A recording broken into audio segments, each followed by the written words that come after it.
Au début, régnaient les ténèbres. Et soudain, le Big Bang a donné naissance à des éléments dont l'expansion est infinie. Le temps, l'espace et la matière. Aujourd'hui, ils se sont développés plus qu'on ne peut l'imaginer, au-delà des limites de la planète où nous vivons, pour créer ce qu'on appelle l'univers. Imaginez un endroit où un satellite fait le tour de la Terre en 90 minutes. Où un touriste, en se réveillant, pourrait profiter de la vue qui s'offrirait à lui depuis sa chambre d'hôtel, située dans l'espace. Où un éclat de peinture devient une arme capable de percer la paroi d'un vaisseau spatial. Telle est la réalité de l'orbite terrestre, passerelle vers le système solaire et domaine des astronautes, des déchets spatiaux et des amateurs de sensations fortes. Nous vous emmenons jusqu'aux limites de l'espace terrestre.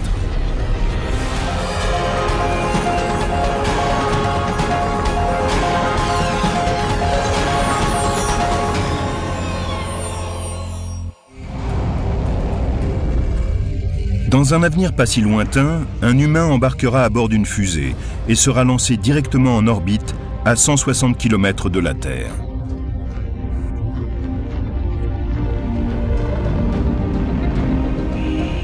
Vêtu d'une combinaison spatiale de haute technologie, il regardera autour de lui à travers une visière recouverte de quartz et jouira d'une vision inégalable. C'est extraordinaire d'être en orbite terrestre basse. Vous regardez vers le haut et vous voyez le noir d'encre de l'espace extérieur. Les étoiles qui brillent même pendant la journée. Vous regardez vers le bas et vous voyez une lumière brumeuse, bleue, l'immense océan qui est juste sous vos pieds. Cet observateur est un scaphandrier de l'espace, un amateur de sensations fortes d'un nouveau type. Il détache son harnais de sécurité, se dresse au bord de l'espace, jette un dernier regard vers l'univers, saute et file à toute vitesse vers la Terre en dessous de lui.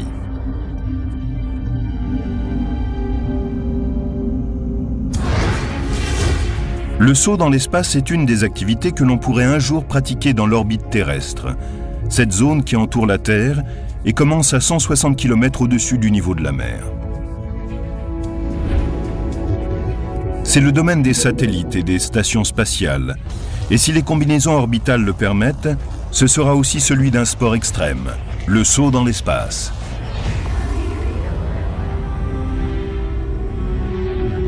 L'orbite terrestre est une fenêtre sur le reste de l'univers, et peut-être deviendra-t-elle une extension de la Terre.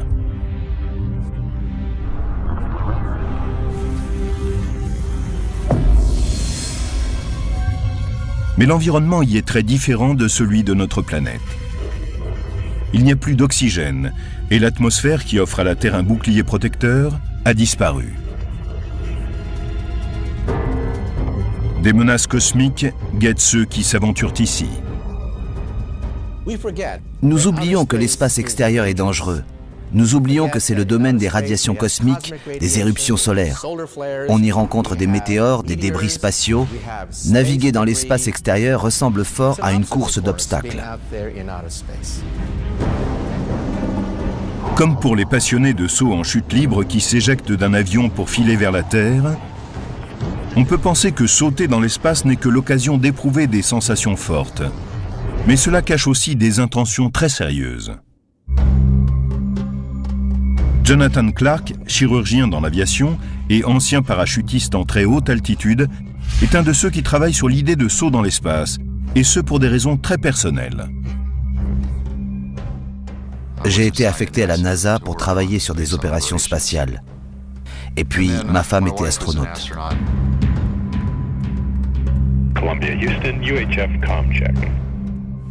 Et elle est morte en 2003 au cours de la mission Columbia. S'éjecter d'un appareil en péril sans anicroche est une routine pour les pilotes militaires.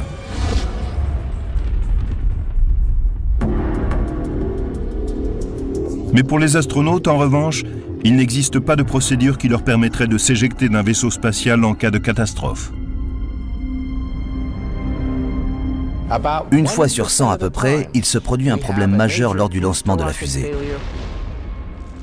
Ou une catastrophe dans l'espace extérieur. La combinaison spatiale d'un parachutiste en chute libre deviendra peut-être une nouvelle tenue de sécurité que les astronautes pourront utiliser au cours de leur mission. Elle sera testée pour la première fois au cours d'un saut de 48 000 mètres.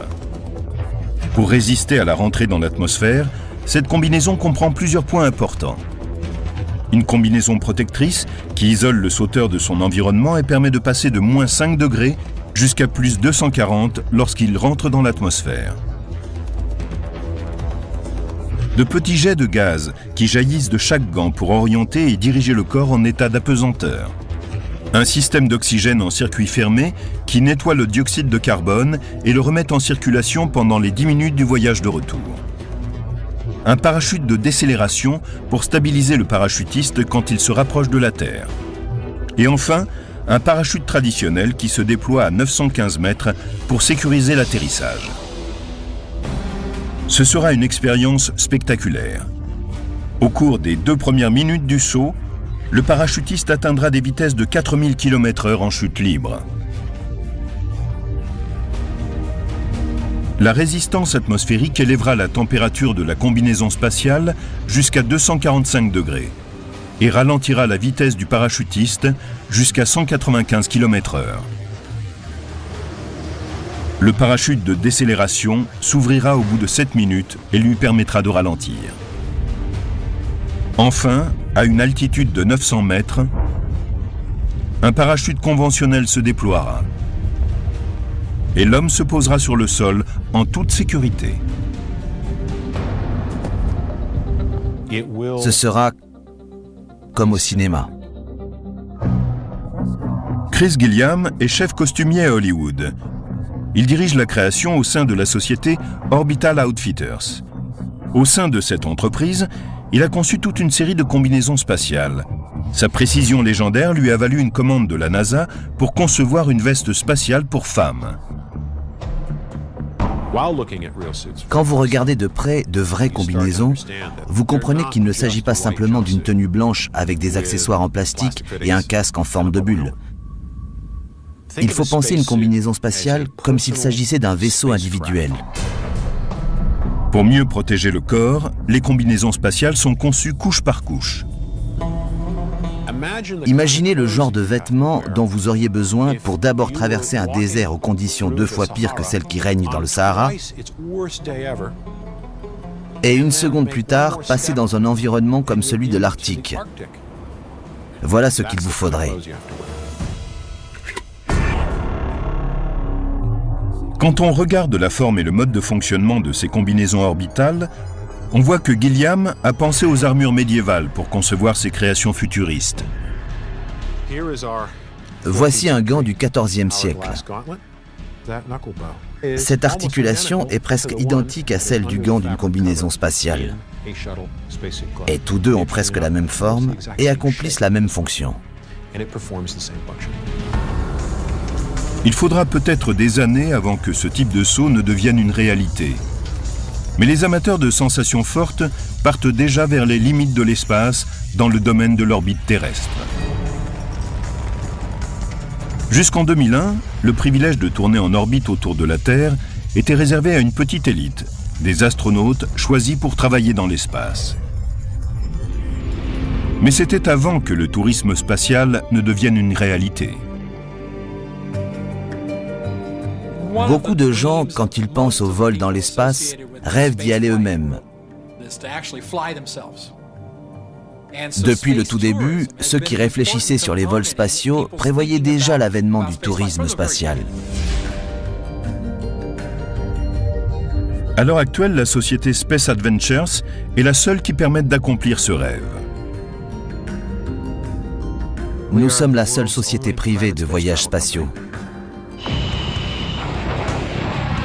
Space Adventures a démarré son activité il y a 10 ans, quand un premier client est parti pour un voyage en très haute altitude à bord d'un avion supersonique russe. Quand il est revenu et qu'il a raconté qu'il avait vu la courbe de la Terre et le ciel sombre par-dessus, j'ai su que notre activité allait pouvoir se développer, que des millions de gens à travers le monde voudraient partir avec nous. En 2001, un milliardaire, l'investisseur Denis Tito, prit contact avec Space Adventures pour organiser un voyage dans l'orbite terrestre. L'ère du tourisme spatial privé était née. Le vol de Denis Tito vers la Station spatiale internationale marquait les débuts du tourisme spatial. Ce fut une immense réussite, pleine de signification. La communauté spatiale qui observait l'aventure trouva cela formidable et applaudit. Une nouvelle ère était née. J'aime l'espace. Space Adventures propose maintenant des voyages vers la Station spatiale internationale pour une somme de 30 millions de dollars. Vous apprenez plein de choses sur la fusée, sur le vaisseau spatial à bord duquel vous allez vous envoler, ainsi que sur la station spatiale. Et vous apprenez comment vivre, manger, travailler et même aller aux toilettes une fois dans l'espace. Pour arriver à la Station spatiale internationale, les touristes de l'espace devront d'abord voyager avec des Russes dans une capsule Soyouz. Elle a navigué avec succès pendant 35 ans. C'est un exploit technologique de vous faire décoller et de vous placer en orbite en moins de 8 minutes. Une fois arrivés à la station spatiale, les touristes de l'espace vivent comme de vrais astronautes. Le confort est très relatif. Donc si vous aimez le camping et n'y voyez aucun inconvénient, vous serez parfaitement bien dans une station spatiale. Si vous avez l'habitude de faire des excursions dans la nature sans le confort d'un toit, alors les équipements du vaisseau spatial vous conviendront. La nourriture est excellente, mais on ne va pas là-bas pour la nourriture. Ce qui est vraiment un plaisir dans l'espace, c'est de flotter en apesanteur, d'apercevoir la Terre, de faire partie de l'avenir de l'exploration spatiale et de pouvoir vivre cette expérience de quitter la planète et de se rendre là où très peu de gens sont déjà allés. On peut admirer 16 couchers et 16 levées de soleil par jour, étant donné la vitesse à laquelle on tourne autour de la Terre. À l'heure actuelle, les voyages dans l'espace sont trop onéreux pour la plupart des gens. Pour vous rendre simplement dans l'orbite terrestre basse, cela vous coûterait près de 20 000 $ par kilo. Autrement dit, vous paieriez votre poids en or.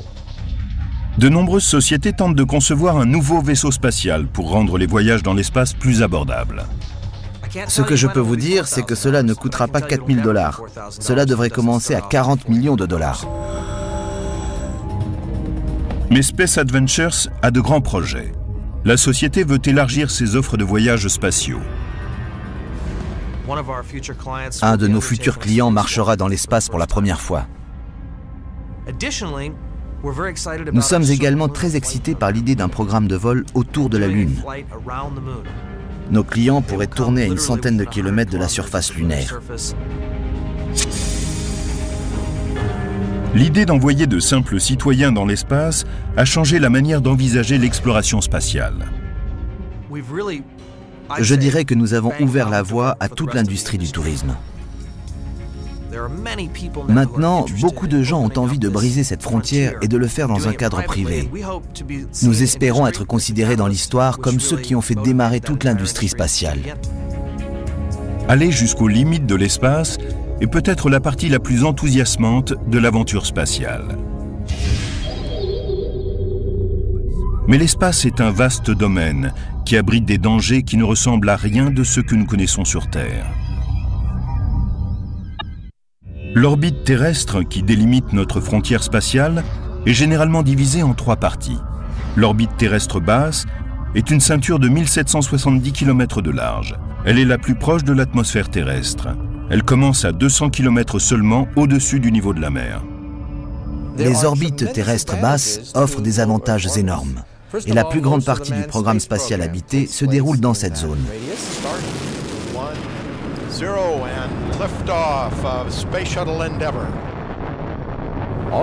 Les satellites espions, les satellites de communication, les satellites météo occupent également cette orbite terrestre basse.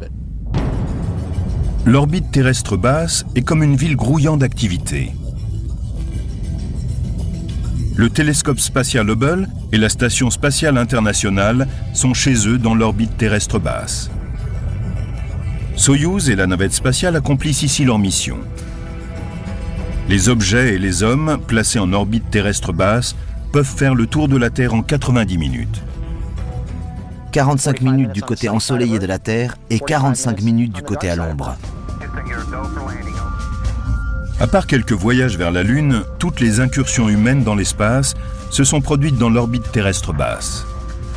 Ce qui est essentiel à comprendre, c'est que si vous n'atteignez pas l'orbite terrestre basse, vous ne pouvez aller nulle part. Or, le but de tout vol spatial habité est de se rendre ailleurs. L'orbite terrestre basse est une sorte de porte d'entrée pour ce type d'aventure. Au-dessus de l'orbite terrestre basse se trouve une région appelée orbite moyenne, qui se situe à une distance de la Terre comprise entre 1900 et 22 000 km. De nombreux satellites de communication sont placés en orbite ici, y compris les GPS. Les satellites GPS tournent à environ 19 000 km de la Terre, dans une orbite que nous appelons semi-synchrone. Ils font à peu près 2 fois le tour de la Terre en 12 heures. Les GPS sont placés sur 6 plans orbitaux. Imaginez un globe terrestre autour duquel se dessinent 6 orbites séparées par des distances égales et 4 à 5 satellites par plan orbital. Cela nous permet de couvrir le monde entier. Les satellites GPS étant placés à cette altitude, ils peuvent surveiller n'importe quel point du globe à toute heure du jour et de la nuit. Il faut 4 satellites pour couvrir un emplacement précis. Le premier trace un cercle autour de la zone, le second et le troisième affinent la position, et enfin le quatrième peut dire exactement où vous êtes. C'est aussi dans l'orbite terrestre moyenne que réside la terrible ceinture de radiation de Van Allen. Ces zones de particules énergétiques peuvent entraîner dans un mouvement de spirale destructeur un satellite de 300 millions de dollars ou bombarder un être humain d'une dose de rayons mortels. Elles s'étirent depuis la Terre comme des anneaux de forme allongée. Les satellites sont placés à des altitudes très précises afin d'éviter ces ceintures de particules venues du Soleil, particulièrement destructrices. Encore plus loin, on trouve l'orbite terrestre haute ou orbite géosynchrone. Si l'orbite basse est une ville très animée, l'orbite haute est un paysage rural. À une altitude située entre 35 000 et 56 000 km au-dessus du niveau de la mer, les satellites survolent la Terre.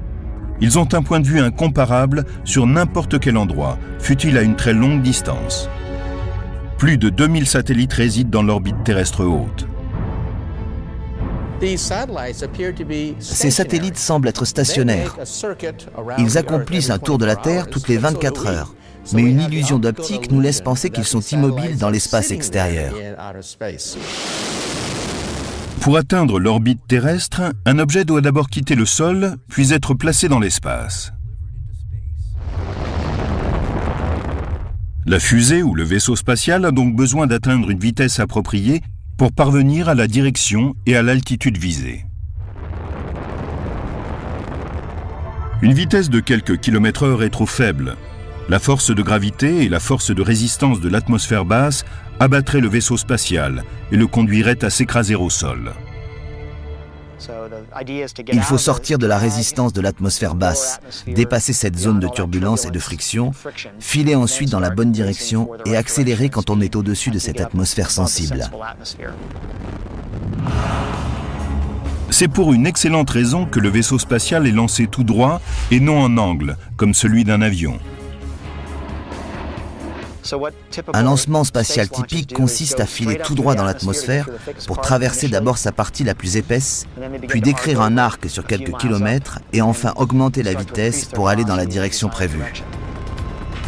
Pour atteindre l'orbite visée, un vaisseau spatial doit se déplacer à 28 000 km/h et suivre une trajectoire précise depuis le sol jusqu'à l'altitude désirée. À 1 degré près, il peut terminer sur une mauvaise orbite.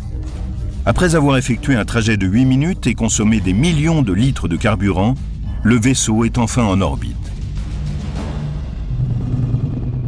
Une orbite est un parcours répété autour d'un objet. Comme la Terre, quand elle tourne autour du Soleil, un satellite ou un vaisseau spatial est maintenu en orbite par la gravitation. La masse de la Terre crée une force gravitationnelle qui détourne le parcours d'un objet de la ligne droite. On pourrait supposer que l'attraction terrestre perd beaucoup de son influence à cette altitude dans le ciel. Mais en orbite terrestre basse, la force de gravitation ne perd que 2% de sa puissance par rapport à ce qu'elle est à la surface de la Terre. Pour rester en orbite, il faut aller à une vitesse suffisante pour ne pas retomber sur la Terre, mais filer également assez vite pour que la courbe de votre trajet ne frappe pas celle de la surface terrestre. Simplement, vous tombez en décrivant une courbe autour de la planète. Vous n'êtes pas débarrassé de la force de gravitation, c'est elle qui vous fait tourner autour de la planète. Elle vous maintient dans ce trajet circulaire. Et c'est elle qui vous permet de revenir sur Terre. En théorie, un objet peut rester éternellement en orbite, tant qu'il va assez vite pour résister à l'attraction terrestre. Il y a deux types d'orbites, circulaires et elliptiques. Les orbites circulaires maintiennent les satellites ou les vaisseaux spatiaux à une altitude constante et leur permettent de décrire un cercle régulier autour de la Terre. Les satellites de localisation, GPS ou météo, sont tous sur des orbites circulaires. Les orbites elliptiques sont de forme ovale. Elles sont utilisées quand il faut être en haute altitude durant une partie du trajet, mais pas en permanence. Les vaisseaux spatiaux plaçant des satellites en haute altitude suivent des orbites elliptiques pour les amener à bon port.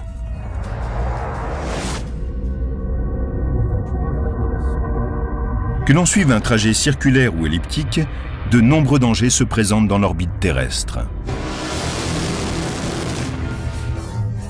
En octobre 2007, la marine américaine dut envoyer un missile de croisière pour abattre un satellite hors d'usage avant qu'il ne rentre dans l'atmosphère. Pourquoi? Parce que le satellite transportait à son bord un matériau dangereux. En s'écrasant au sol, il aurait pu empoisonner des milliers de gens.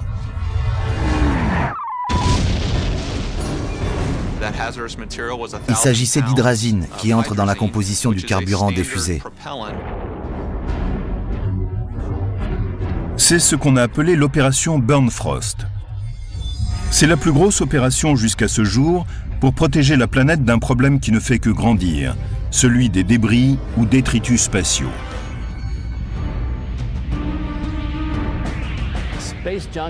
Les détritus spatiaux sont tout ce que l'homme a envoyé dans l'espace et qui ne fonctionne plus. Il y a là-haut des débris qui sont là depuis nos tout débuts dans l'espace.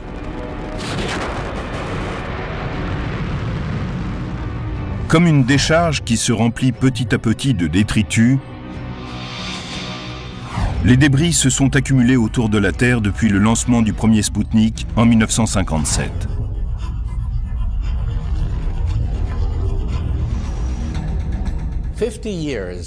En 50 années de course spatiale, nous avons jonché le ciel de nos saletés. Et maintenant, avec 20 000 débris spatiaux, l'orbite terrestre s'est transformée en une décharge, dont les éléments peuvent s'avérer mortels. C'est comme si la Terre était submergée par un essaim d'abeilles. Les débris spatiaux sont constitués essentiellement de morceaux de fusées, de satellites hors d'usage ou de vestiges d'un objet détruit après son lancement.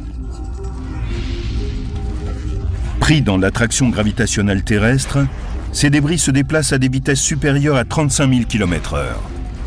Ils filent 10 fois plus vite qu'une balle de revolver. Une collision entre un objet en fonctionnement comme un satellite ou un vaisseau habité et des débris spatiaux pourrait être catastrophique.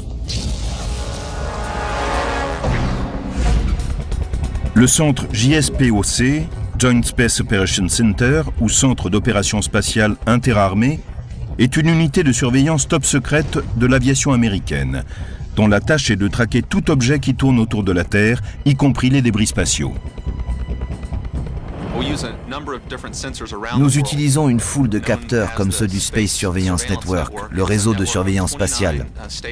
C'est un réseau de 29 stations situées autour du globe, des radars aussi bien que des télescopes optiques qui traquent plus de 18 000 objets que les hommes ont laissés derrière eux dans l'espace. Ces objets peuvent être aussi bien des satellites en activité, corps d'usage, ou des corps de fusées destinés au lancement et des débris égarés. S'ils entraient en collision, cela produirait une catastrophe.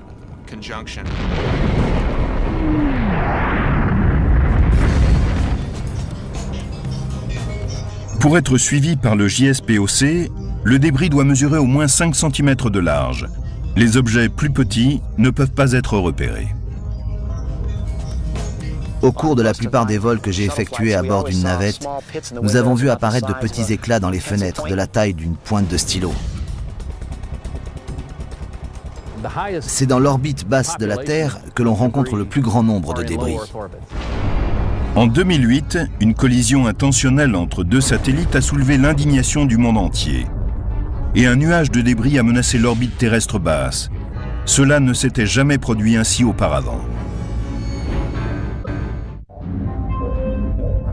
L'orbite terrestre trace une nouvelle frontière pour le tourisme et l'exploration spatiale. Mais le danger guette. Les débris spatiaux sont là et menacent plus que jamais vaisseaux et satellites.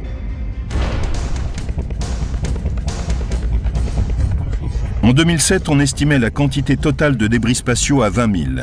14 000 d'entre eux étaient repérables. Puis en 2008, le programme spatial chinois fit entrer 2 satellites en collision lors d'un test d'armement anti-satellite. La communauté spatiale internationale fut scandalisée. Le 10 janvier 2007, le nombre d'objets que nous traquions était inférieur à 14 000. 16 mois plus tard, ce nombre avait augmenté de 30% pour atteindre 18 000. Le problème des débris spatiaux continue à se développer. Des collisions se sont déjà produites entre des détritus spatiaux et des objets en activité. C'est ainsi qu'un débris spatial a heurté l'antenne gravitationnelle d'un vaisseau spatial et l'a brisé. Pour éviter de futures collisions, le JSPOC est en contact constant avec la NASA et d'autres organismes spatiaux internationaux. Il les informe lorsqu'un vaisseau spatial ou un satellite court un danger, et celui-ci peut être ainsi déplacé hors de portée du débris spatial. Un peu comme un bateau lorsqu'il aperçoit un danger dans l'eau.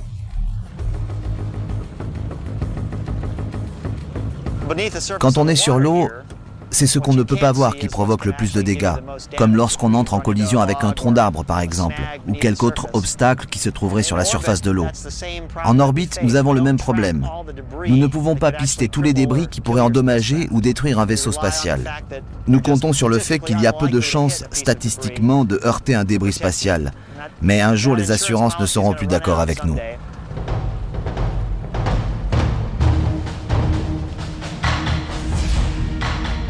Par chance, il ne s'est jamais produit de collision grave entre un vaisseau habité et des débris spatiaux. Enfin, pour le moment. Nous n'avons jamais vu un vaisseau spatial piloté par un homme se heurter à des débris en orbite et être endommagé. Mais on a déjà été proche de la catastrophe.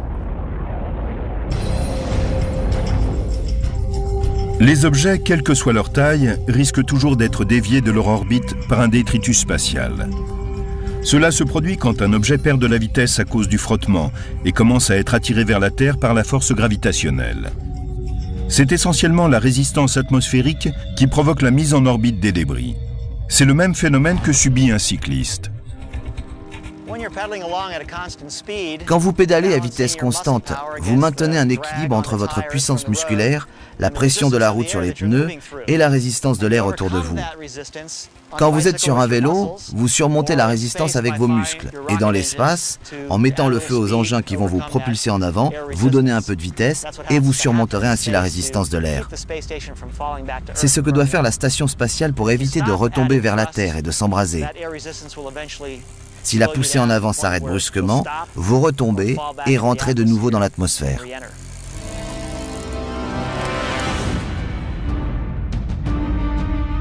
Certains morceaux survivent parfois à cette rentrée.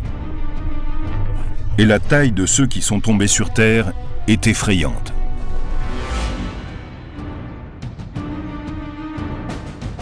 Au cours des 40 dernières années, 17 000 morceaux de débris spatiaux ont survécu à la rentrée dans l'atmosphère.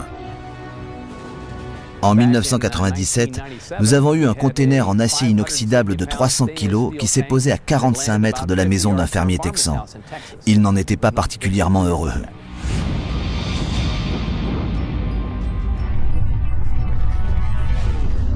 Lorsqu'un morceau de débris survit à la rentrée, il se déplace à une vitesse de 200 km/h avant de toucher le sol.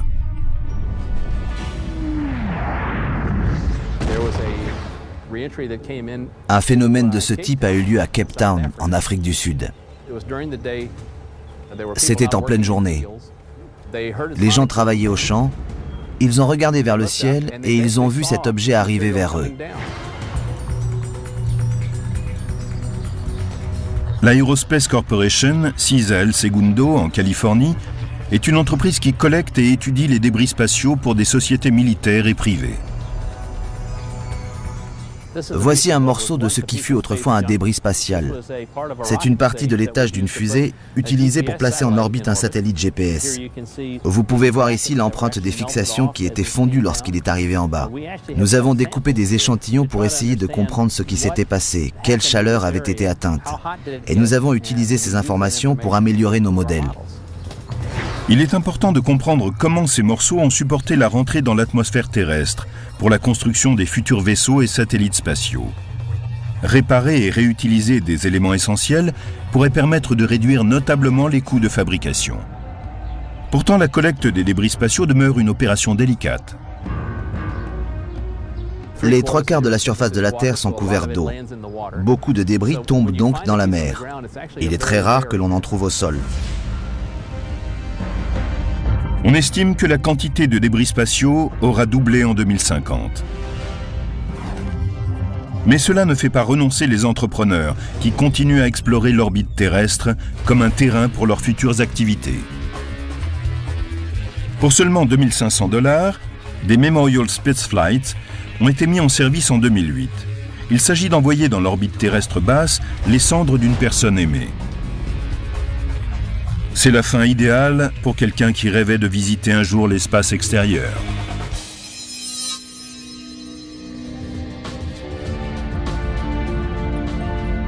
Ce n'est que l'une des nombreuses idées que les entrepreneurs développent pour utiliser l'orbite terrestre. Mais pour mener à bien une entreprise spatiale, il faut obtenir un droit d'occupation permanente. Nous sommes au tout début du XXIe siècle et je prévois que l'espace deviendra une zone industrielle. Skylab, Mir et maintenant la Station spatiale internationale ont fourni un terrain pour les expériences spatiales et les habitations à long terme. Et si les sociétés privées possédaient elles aussi un vaisseau spatial en orbite autour de la Terre ? Je pense que nous avons été et que nous sommes encore la première société à avoir déployé ce type de structure.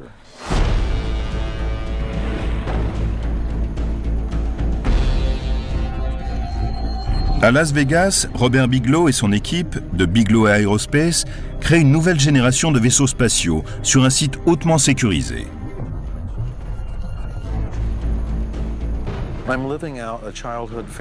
Je réalise un rêve de gosse. Je pense que nous sommes engagés dans quelque chose de vraiment important. L'industrie privée explore aussi les opportunités qu'offrent les limites de notre espace. Bigelow Aerospace développe des modules gonflables, appelés Genesis, destinés à être placés en orbite. Leur technologie s'inspire de celle de la NASA. Je suis tombé sur un article qui parlait d'une technologie sur laquelle travaillait la NASA. Et j'ai pensé, oh mon Dieu, c'est génial. La NASA a développé un module d'habitat gonflable appelé Transab qui devait être relié à la station spatiale pour fournir plus d'espace vital. Mais ils n'ont jamais eu les moyens de réaliser ce projet. En fait, après un certain nombre d'années, nous avons acquis auprès de la NASA la licence de ces brevets. Le concept est ingénieux. Les vaisseaux spatiaux Bigelow sont des modules gonflables qui restent pliés dans le nez d'une fusée non habitée au cours de son lancement. Ils triplent ensuite de volume pour atteindre leur taille maximum une fois qu'ils sont placés en orbite. Dans une fusée porteuse, vous avez énormément de place. Comme dans cette bouteille, par exemple. Si vous lancez quelque chose qui peut ensuite tripler de volume, vous pouvez emporter beaucoup de choses. Nous utilisons du gaz comprimé pour lui donner sa taille finale. Le vaisseau gonflable peut être adapté à tout ce dont peut avoir besoin le client. Laboratoire de recherche, atelier de fabrication, espace hôtelier, toutes les activités qui peuvent se loger dans l'orbite terrestre. Nous pouvons accueillir toute une variété de clients et ils ne devront payer que pour la durée précise qui les intéresse. Le vaisseau spatial est composé de matériaux très durables mais flexibles, appelés Soft Good Systems. Vous roulez sans arrêt sur ce type de matériaux. Vous utilisez par exemple des pneus qui sont des systèmes gonflables solides et très fiables. Bigelow n'a aucune inquiétude quant à la fiabilité de ce système de lancement. Les 18 fusées de lancement Dniepr qu'il utilise sont celles auxquelles les Russes se fient pour leurs chargements les plus précieux. À l'heure actuelle, ils ont environ 1100 de ces fusées, dotées de missiles nucléaires. Ce n'est pas la fusée qui pourrait être pour nous source d'échecs. Une fois en orbite, les équipements sont alimentés par 4 panneaux solaires, tout comme la Station spatiale internationale. Le vaisseau spatial Genesis est une nouvelle génération de stations spatiales, et cela pourrait être une nette amélioration pour l'appareil conçu par les organismes officiels.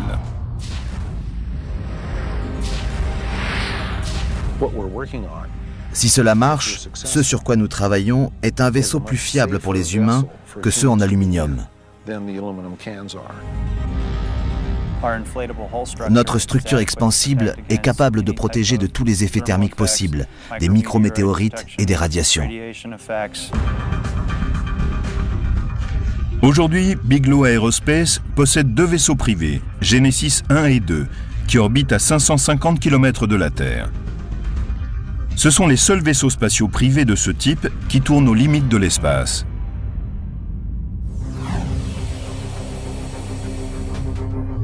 Lancer un vaisseau spatial en orbite autour de la Terre est un premier défi.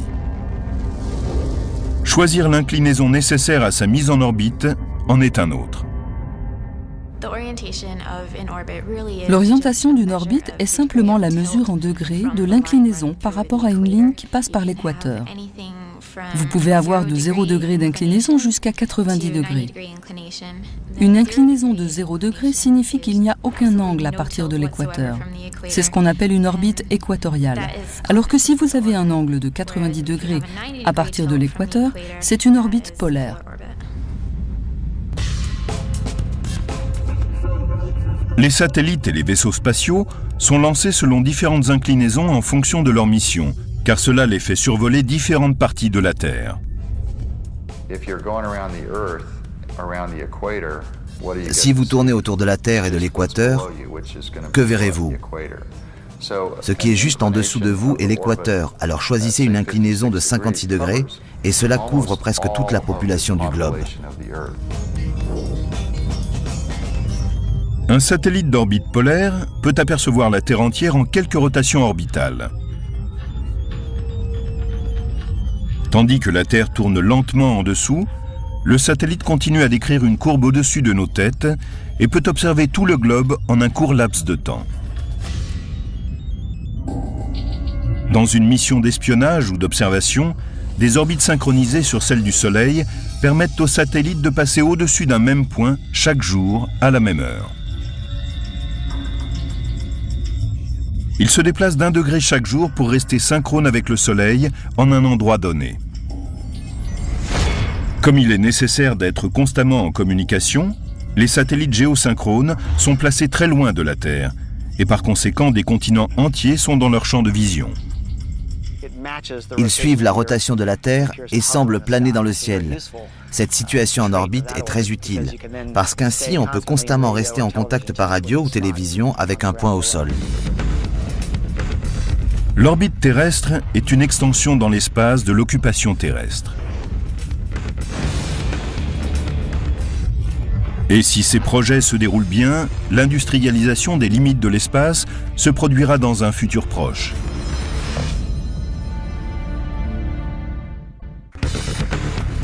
Il y a 40 ans seulement, John Glenn commençait son tour de la Terre en orbite.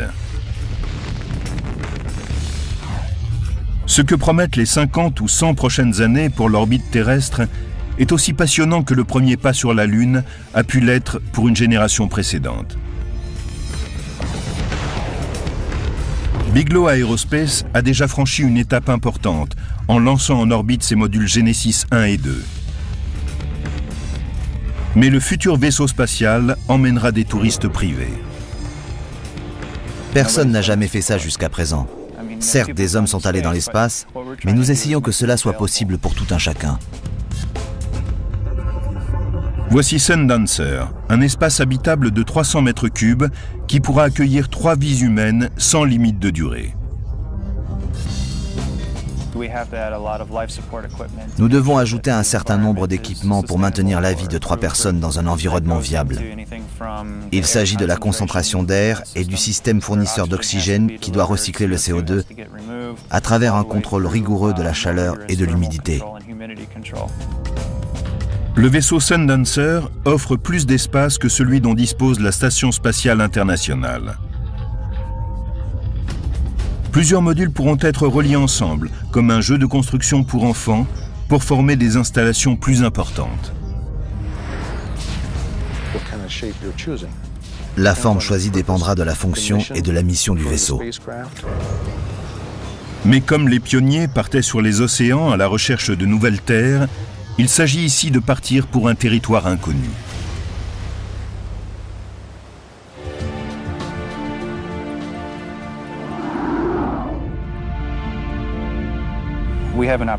Nous avons la possibilité que cette vision devienne réalité. Et c'est exactement ce que nous faisons pour l'instant. Beaucoup d'hommes rêvent en permanence d'occuper cette zone frontière de l'espace. Mais une chose reste claire. La Terre a besoin de trouver un moyen facile d'envoyer vaisseau spatial, chargement et personnes dans l'espace pour profiter de l'orbite terrestre. Cette idée est exaltante. On a vu toutes sortes de concepts, comme des ascenseurs de l'espace.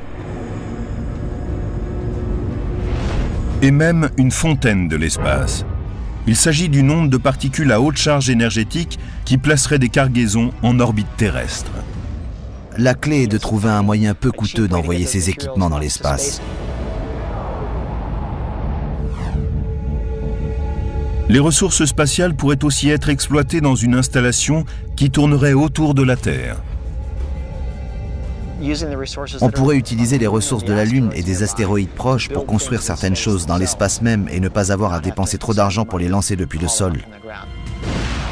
Lewis et Clark, quand ils ont traversé le continent américain entre 1804 et 1806, n'ont pas emporté avec eux depuis Saint-Louis l'eau potable ou le bois de chauffage dans leur périple vers l'Est. Ils ont utilisé ce qu'ils trouvaient sur leur route. Le plus grand cadeau de l'orbite terrestre pourrait être une énergie renouvelable. Imaginez une série de panneaux solaires qui généreraient assez de puissance pour éclairer un continent. C'est sans doute l'une des voies les plus prometteuses des 50 prochaines années. Il s'agit de trouver un moyen de fabriquer des collecteurs solaires bon marché, puis de construire des antennes au sol. Ainsi, nous pourrons utiliser l'énergie solaire qui est inépuisable et réduire notre dépendance envers les réserves limitées de carburant et d'énergie de la Terre.